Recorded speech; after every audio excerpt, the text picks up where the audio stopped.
So this is just a video reminding everybody to stay peaceful, to keep it peaceful. There's a lot going on right now in Canada and tensions are high, opinions are high, people are waking up faster than ever. The peaceful revolution has started as these truckers roll across. And I think it's opening a lot of people's eyes because they thought this was a very small minority, but it's turning out it's a lot bigger than that. Now, I made the rookie mistake yesterday of getting into it with somebody online.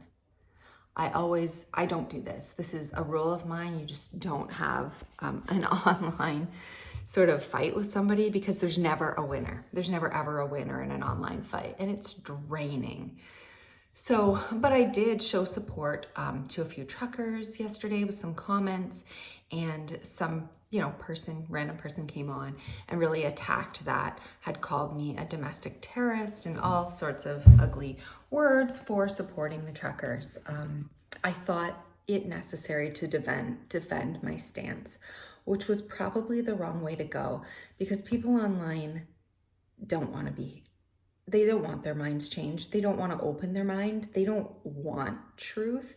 They don't want to see anything that's contrary to their own belief. They don't really want to wake up.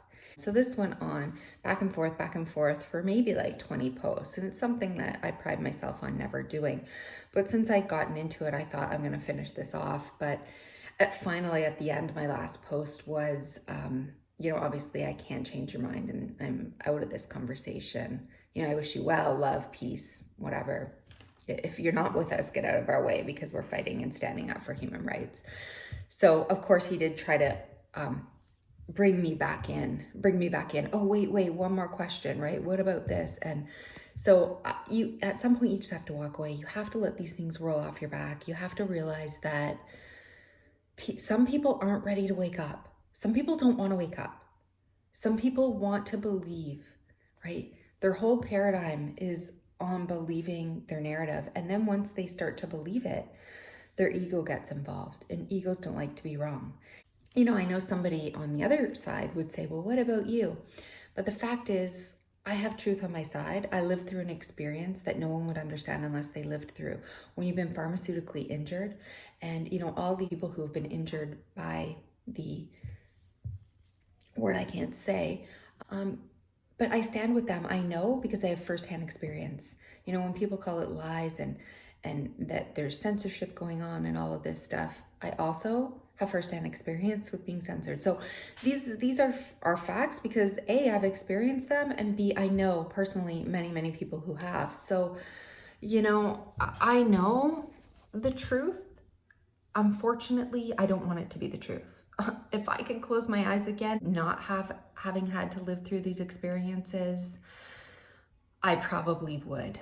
I probably would be happy to be in my days and be asleep, but I'm not. And so it's my duty to stand up for freedom while I know we have to now, or we won't have it very long. We'll be doing this to the end of our days, and so will our children. We'll be lining up to put in our bodies whatever they deem necessary. And that's not the world that I can live in. That's not a world I can live in, not after what I've been through. So keeping our energy is so important when you have chronic illness, and giving it away to people online, giving it away even to people in your family who aren't on your side with this, like trying to show them, going through the arguments, bringing up the statistics, showing them what they're not seeing on mainstream media. It's a losing battle, and it's going to drain you. It's going to drain you from actually healing. So don't give your power away in that way. You don't need to. There's many other people out there fighting the fight, giving the arguments, giving the interviews. You don't need to do it. You can just stand firmly in your own truth, and don't give your energy away. You need it to heal. You also need it to get through this period in history. It's been a long couple of years, and we could be in for a couple more long years. I think many people will awaken this year, but it may not be over until, the majority are awake, or even a good 30% are fully awake, and awake enough that they're aware. Once you see it, you're awake. So here's the good news. Nobody's going from this side to the other side, right? Nobody's going back asleep and going, well, yeah, it's really not so bad. I think I'll go back over now. And everyone's only coming from the side who's followed the rules and listened and trusted in everything that's been handed to them. These are the only people now that are slowly waking up and coming to this side. So the numbers on this side are only going to get bigger over time. And as they do, it could take a while. And you're going to need your strength and all your energy to hang in there, because, you know, to stand firmly in your own belief also takes strength. To get through this, to say no, to set your boundaries is also going to take a lot of strength. So don't give your strength away. Do not drain your energy unnecessarily on anyone or anything as you go through your own healing journey, and also as you have to go through the events going on in the world right now. You know, a lot of us aren't political or don't think of ourselves as political. I certainly didn't. I'm a mom, I'm a wife. I wasn't even interested in politics. I think what's happening in the world is strange. As somebody who's neither left nor right, and who's never been left nor right, I side most with liberal ideals. I've always stood up for human rights. I've always stood up for different minority groups, to let people have their civil rights and their freedoms and liberty. I mean, to me, that is what democracy is all about. That's what being a liberal is all about. It's interesting to me. I almost feel like I'm in a backward world where all the liberals are not standing up for medical freedom and medical choice and informed consent. It's baffling. It's baffling in my mind, which is why I think that the narrative is crumbling. And the reason I think it's like this is because this Great Reset has been sort of planned for a while. Now, this may be a conspiracy theory. This may be a theory that, you know, I don't know enough to speak on. But I believe that the powers that be, that are above the parties, they're above the Republicans, they're above the Democrats, they're the elite billionaires and the pharmaceutical companies, really, and the people that are funding them and are funded by them. And it was an opportunity for those financially who are in power to sweep in, use that fear to further their agenda. So I believe it wouldn't have mattered who was in power, whether it was the Democrats or the Republicans. I don't think it really matters who was in power. I think that this was going to come in and the other side was going to fight against it no matter what, because someone's always standing up for freedom. And I think people have aligned with their parties out of loyalty, if anything, which is why I think we're seeing the Great Reset, as they call it, come into conflict now with the Great Awakening. So if you're wondering, what is the Great Awakening? Well, many people have been going on a spiritual journey for a while now, for a long time now. You know, for maybe a decade, maybe 3 years, 5 years. There's been a lot of interest in self-help books, bettering yourself, spirituality, looking at the conscious and the unconscious mind, breaking old patterns, doing a lot of self-work to better themselves, to move to a new vibrational plane, to move to higher vibrations of truth, love, peace, joy, happiness. So we've been seeing that individuals have been waking up, the Great Awakening. They've been doing their own spiritual awakening. We've seen the uptick of things like yoga and meditation and the natural health industry and the spirituality industry and all these self-help books and many YouTube channels and influencers who talk about this kind of thing, right?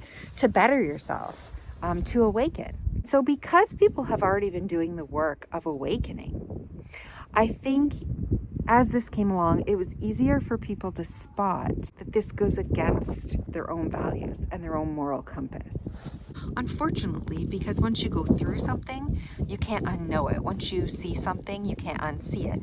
So once you know all the problems with the pharmaceutical medications, with the industry, the corruption, the lawsuits, the injuries, the damages, the deaths, once you know that, it's hard not to see fully. No matter what happens, what we are trying to accomplish here is freedom. It's really important that we stay peaceful and aligned with the values that are bringing this battle, I would say, to the forefront. This has to be a battle won by peace, peaceful non-compliance, standing your ground, drawing your line in the sand, drawing your line in the snow, whatever's in front of you, and saying, no, this is my line, you may not cross it.